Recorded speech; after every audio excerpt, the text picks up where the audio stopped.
and here's the bottom line. We're in, and I don't say this light. I mean, I don't say this light, but I think it's accurate. We're in the midst of an attack on our democracy not seen since the Jim Crow era. And we got to fight back. Now, the NDRC, we're doing our part to create, a level playing field, to take the power of redistricting out of the hands of politicians so that our elections can be based on, who has the best ideas and not who was in charge of drawing the lines. Over the last few years, we've brought racial gerrymandering claims in the federal courts. We've brought partisan gerrymandering cases in the state courts to push back against blatant efforts to disenfranchise, our fellow Americans. We've supported reform efforts on ballots and in state legislatures to create independent, citizen-led redistricting commissions. We've been successful in a number of states there. And we've also endorsed and invested in candidates committed to fairness, building support for our cause, from the ground up. Now, that work has brought results. Since we launched in 2017, we've broken Republican trifecta control in 9 states, including crucial states like Pennsylvania and Wisconsin. We've supported 7 winning state Supreme Court candidates in Michigan, North Carolina, Wisconsin, and Ohio. As we bring cases in these state systems, those people are extremely important. And as a result of our advocacy work in states like Colorado, Michigan, Utah, and Virginia, 171 congressional seats will be drawn by commissions or under significant reforms this cycle, meaning that the people will have control over more seats than any one political party. That's progress, but we've got still a lot to do. We're in the 5th year of this 6-year strategic plan, and we're facing a redistricting cycle that's going to put in place political maps for the next decade. So we can't let up, we can't hold back, we can't give in, we can't get tired. We need to redouble our efforts.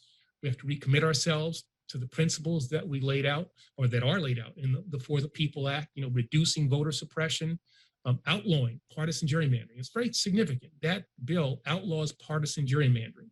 It also overhauls our campaign finance law to amplify the voices of regular Americans. Last week's vote, I think, proved that Democrats, at least, we are united in pursuing a bill to protect the right to vote in America. It was a preliminary step, but we saw united Democratic support there. Now, this is obviously just the beginning of a battle in the Senate. Now, we're committed, no matter what it takes, to helping get the For the People Act to President Biden's desk so that he can sign it into law. It's a necessary reform to protect the right to vote and to protect our democracy. But let me be clear. This isn't about creating an advantage for any one party. This is about our democracy, as the speaker said. This is about creating an environment where candidates can compete over, who's got the best ideas, not who gets to draw the lines, where voters, our fellow citizens, can choose their representatives and not the other way around. It's about ensuring that voting isn't an empty exercise in a contest that is over before it begins, but it stays a powerful, inconsequential action that helps set the course for our country. So, as we've said, since 2017, fair districts promote legitimate representation. Citizens choose their public servants. This will make it possible for members of Congress and state legislatures to work with one another, in good faith, instead of focusing only on primary challenges from the most extreme elements of their party. And they ensure that the people of this country are going to be heard over the noise of partisan posturing. So that's the fundamental reality that we're trying to achieve. We need your help to do it. We need your support, your energy, your time, your influence, and yes, your dollars to help keep up this fight and meet this moment. This is our chance. This is our chance to fulfill that most basic promise of our democracy and to stand up, for the best idea that America's ever had, the notion that every person from every community has that right to be heard. So I want to thank you all again for everything that you've done in the service of, the goal that we set back in January of 2017. I want to thank you for everything that you're doing to keep up the fight and to try to help ensure our success. And thanks for everything that you're going to do in the days to come to make better our future, make better the future of this country. And now it's my pleasure to introduce someone who is deeply committed to this work, who understands the impact of democracy in the way that I think few others do. I'm proud to have him here with us today. He's been instrumental in helping get NDRC off the ground, instrumental in keeping us afloat, and has been with us all along this journey. I'm honored to have called him my president, and I'm grateful to consider him a friend. Please welcome President Barack Obama. Thank you, guys. Well, listen, first of all, I think my love for Nancy Pelosi is well documented. It hasn't changed. When I get stressed and nervous about what's happening in Washington, knowing that Nancy is there soothes me just a little bit because of her extraordinary commitment to the values that have made this country great, and her tirelessness. I do not know where she gets her energy from, but she is constantly on the case. And Eric, to you and your team, to Kelly and Amanda and everybody who's been involved in this, I couldn't be more proud of what NDRC has been able to accomplish over these last several years. When you and I first had this conversation, and I indicated to you that I thought I had a good job for you, so that you're not just out there relaxing. It was a heavy lift, and you have more than met the challenge. And as you indicated, we've had significant victories because of the work that you guys have already done and the support of many of the people who are on this call in being able to make that happen. Now, both of you outlined, I think, the moment we're in. Maybe I can pull back a little bit and reiterate what I told many of the grassroots activists that we spoke to in the run-up to what I believe will be the first vote on the For the People Act in the Senate. And that was just to provide a little bit of historical context. We are in an extraordinarily divided period right now. I try not to exaggerate. There have been more divided periods in American history politically. Obviously, one of those periods resulted in a civil war. But certainly in my lifetime, we are seeing as much political polarization as we've seen in a long time. But the one thing that, at least during my lifetime, I thought was agreed upon, was understood, that regardless of party, whether you're Republican, Democrat, Independent, we all bought into, was the notion of a democracy in which everybody has a voice. Now, that wasn't always the case historically in America. Our founding documents were revolutionary relative to the times, but as we all know, by design, this was not a direct democracy, it was a republic. And because of the political circumstances and attitudes of the time, universal franchise was not on the table. So initially, white men without property couldn't vote. Women could not vote. African Americans, enslaved African Americans, weren't even considered citizens, much less or free, much less being able to vote and participate in the political process, with the exception of being counted as 3/5, so that Southerners were able to magnify their power despite disenfranchising a huge portion of their population. The Senate was not elected by direct vote. It was selected by state legislatures.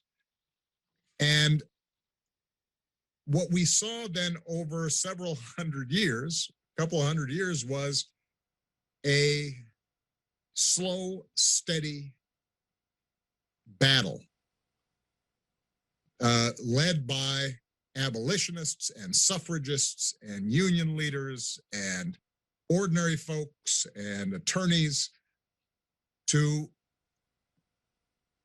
finally have the words we the people, codified into law so that everybody, in fact, had a voice. Everybody could vote, all right, regardless of gender, regardless of skin color, regardless of wealth or property. If you were a citizen, you had a vote, you had a voice, you could elect your representatives, and hopefully they would be responsive and accountable to you.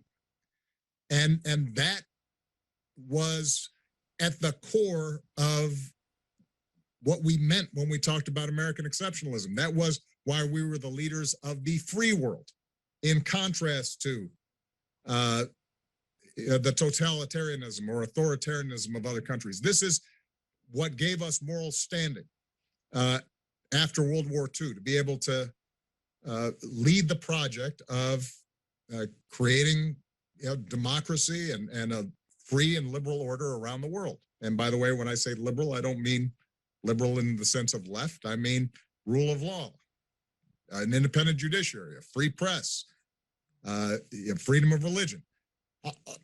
This gave us standing because we could say, you know what, in our country, every person counts, everybody has a voice, we respect everyone and recognize everyone as a participant. If they're citizens, they can go in there and cast that ballot and choose who it is that's going to lead this country.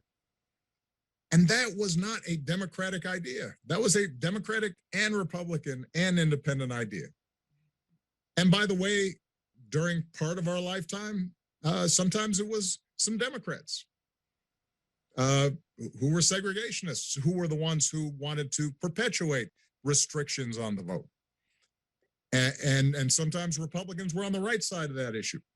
And Democrats weren't always on the right side of that issue. But once we passed the Voting Rights Act and the Civil Rights Act, and we amended the Constitution to make sure that 18-year-olds who were being sent off to war had a right to choose the representatives who were going to send them off to war. At that point, we had this basic notion that everybody embraced. And what's happened over the course of a couple of decades and has been gaining speed is those who feel threatened by the idea that everybody has a seat at the table and everybody has a voice, they have done their darndest to see if they can roll that progress back. And sometimes it's been subtle and sometimes it hasn't been so subtle. And over the last several years, what we've seen are at least two major strategies to reduce the impact of universal suffrage and everybody having the right to vote. Number one, pretty straightforward efforts to just suppress the vote and to discourage the vote. And so, one of the things that the For the People Act addresses is fairly transparent methods on the part of state legislatures to make it more difficult for people to vote. And by the way, we're the only advanced democracy in the world in which we deliberately try to make it hard for people to vote and go out of our way to make it as complex and difficult and discouraging for poor people, people of color, students, folks who have to punch in and take public transportation and don't have a lot of free time and flexibility on their jobs to be able to vote. And so there have been a slew of various tactics, starting with voter ID laws and so forth, that just make it harder. That's been one strategy. The second strategy is the one that NDRC directly addressed, and that is the issue of gerrymandering. And Eric has been eloquent in describing the ways in which political gerrymandering have so skewed both congressional and state legislative districts, whereby the people in power are able to choose their voters rather than the voters choosing who it is that's going to represent them. And I've said this before, both Democrats and Republicans in the past have engaged in political gerrymandering. There's no perfectly clean hands here, but what has changed is we have seen over the last decade or two, the Republican Party in particular embracing this particular strategy with great gusto and little shame. Such that, right now in Congress, generally speaking, Democrats have to win 4 or 5% extra votes just to get this representation that they would normally get if there was just a fair, nonpartisan, allocation of seats. And that's what NDRC was founded on, was to fight that particular pernicious strategy of weakening people's votes. And that is still going, and it is going to be going even more fiercely in this upcoming redistricting if we don't provide the NDRC the resources that it needs to make sure that that doesn't happen. Now, I want to add the third thing, which this part is new. Even with voter suppression efforts, even with political gerrymandering, the one thing that we hadn't seen before, that we kind of counted on, was the notion, well, at least the votes will actually be counted, and some objective, nonpartisan body, whether it's a board of election or a secretary of state working with various civil servants, et cetera, they'll count all the ballots up. And regardless of whether that person is a Democrat or a Republican, there's enough oversight, there's enough, bipartisan observers to make sure that at the end of the day, once the votes are cast, they'll be counted properly, they'll be certified, and we then declare a winner and we move on. And in this election, what we saw was my successor, the former president, violate that core tenet that we count the votes and then declare a winner, and fabricate and make up a whole bunch of hooey. And rather than supporting the Secretary of State of Georgia or the commission in Arizona that had done the counting and performed their duties properly, et cetera, what you saw was Republican elected officials all side with the president out of fear, I guess, leave many of these folks who were Republicans themselves and who were just doing their jobs hanging out to dry. And as you describe, Eric, what's been called the big lie suddenly gains momentum. And now what we're seeing is some of these state legislatures saying, you know what, we're going to take power out of the hands of these relatively nameless, faceless, objective referees. We're going to take their ability to just count votes and certify votes out of their hands. And we're going to take it upon ourselves as partisan politicians to decide whether we think an election is fair or not. So that as bad as January 6th was, if we had a repeat in future elections in which, let's say, the Republican-controlled Pennsylvania legislature decided we're not going to certify all those votes coming out of Philadelphia because we think that those urban votes are shady. Imagine what would have happened. We would have had a worse constitutional crisis than we did. And part of what we're also seeing, by the way, is, and this is a little more blatant than we've seen in the past, legislature saying we're going to have one set of rules for oversight in, let's say, Atlanta, and another set of rules for the rest of Georgia. Now, what distinguishes Atlanta? I don't know. I guess there are more people there. What else? I'll leave it to your imaginations to determine what exactly is going on there. Here's the bottom line. If we don't stop these kinds of efforts now, what we are going to see is more and more contested elections, contested not in the sense of healthy competition, but contested in terms of who wins, who loses. We are going to see a further delegitimizing of our democracy. And not only are we going to see more unfairness in terms of results and who is represented and who isn't, but we are going to see a breakdown of the basic agreement that has held this magnificent democratic experiment together all these years. And the only thing that's preventing that from happening is our sense of urgency and our willingness to do everything we can to prevent it.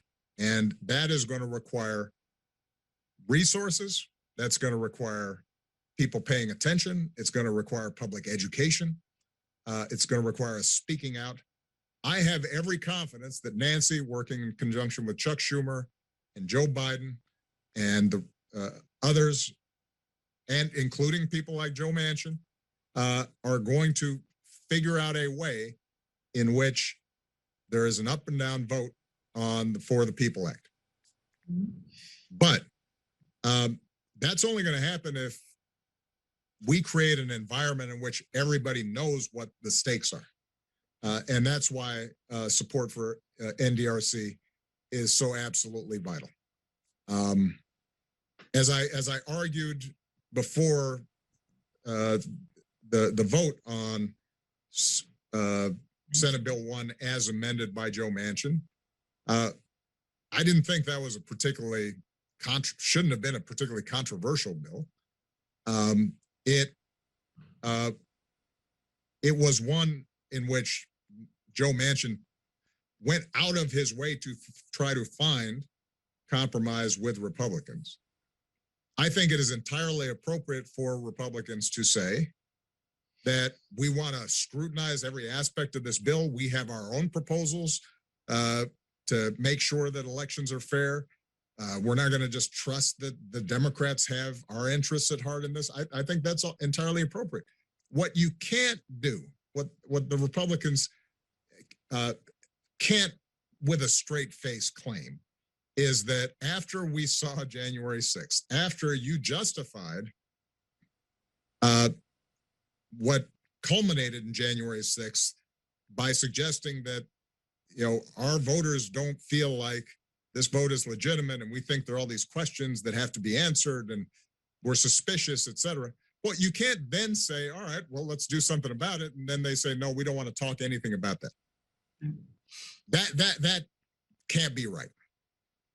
And what we can't also allow Republicans to say is the only kind of voting we think is fair is when our voters, or who we think are our voters, are allowed to vote, and those who we think are not going to vote for us are not allowed to vote. That also can't be the answer. That can't be fair. We have to challenge that basic premise, and we have to publicize and make sure that the American people understand the stakes. You guys are helping us do that. I'm grateful for you, and I will do anything I can to make sure that, we